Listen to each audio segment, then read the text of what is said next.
एक बीवी अपने घर में अपने शौहर के लिए 16 श्रृंगार नहीं करेगी, 32 श्रृंगार नहीं करेगी, लबों को नहीं सजाएगी, रुखसार पे गाजा नहीं मलेगी, आंखों में काजल नहीं लगाएगी, बालों को नहीं संवारेगी, कपड़े को अच्छा से अच्छा नहीं पहनेगी, जैसे है वैसे पहन लिया, साबुन से मुंह धो लिया, काम हो गया। लेकिन जिस दिन कह दीजिए मामा के घर जाना है, श्रृंगार देख लीजिए, शादी में जाना है, बनावट देख लीजिए, किसी रिश्तेदार के घर जाना है, सजावट देख लीजिए, इतना सजावट करेगी, इतना बना लेगी कि लगे कि अभी इसकी शादी हुई है। और वही औरत अपने घर में कभी अपने शौहर के लिए खुद को इस तरह नहीं सजाया, अपने शौहर के लिए कभी अपने आप को इस तरह ना बनाया। इसका मतलब है मैं जाऊं तो लोग मुझे देखे, लोग मुझे देखे। हजरात, इसी तरह एक मर्द की बीवी थी, अपने मर्द के साथ सज सवर के कहीं जा रही थी, रास्ते में एक आदमी ने देख लिया,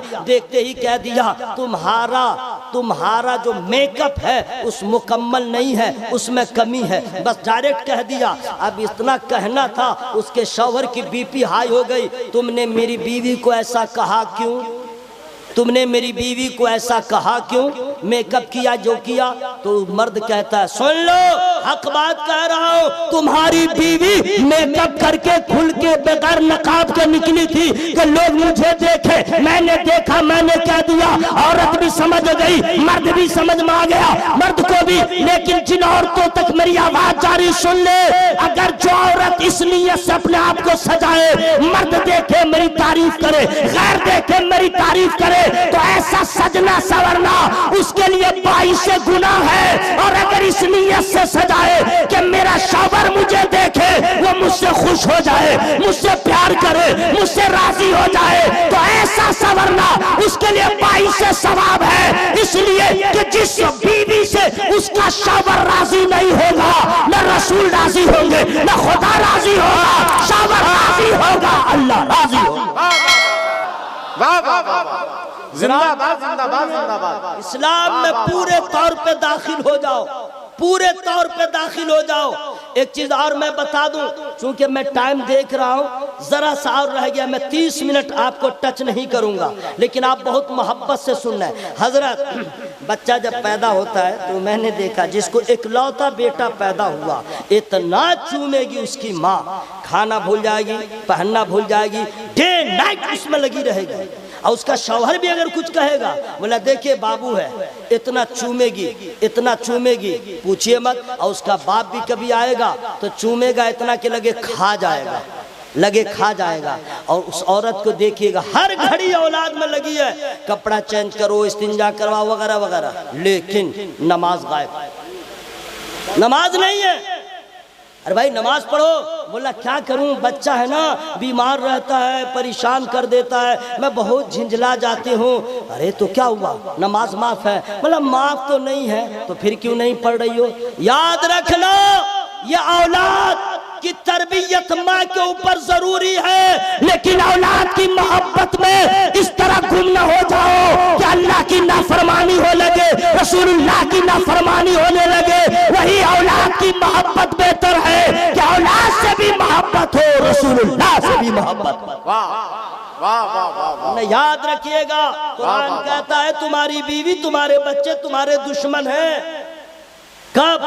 अगर वो नेकियों में तुम्हारी मदद न करे, नमाज रोजे में तुम्हारी मदद न करे।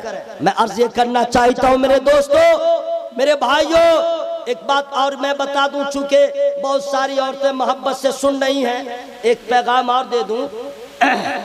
जब तक मियाँ बीवी में मोहब्बत रहती है तो लोग कहते हैं you are my, I am your, तुम मेरी हो, मैं तुम्हारा हूं, बहुत खुश।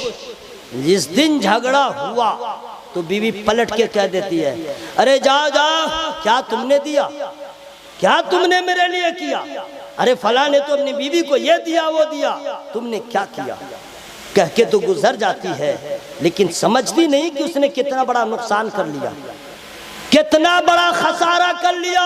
नबी फरमाते हैं जहन्नम में मैंने औरतों को ज्यादा देखा, या रसूल अल्लाह मर्दों से ज्यादा औरतें? फरमाते हाँ हुजूर, तो उसका कसूर क्या है? नबी फरमाते हैं अक्सर औरतें जहन्नम में इस गुनाह की वजह से है कि वो अपने शौहर के फरमा जबान को अपने शौहर के एहसान को भुला दिया।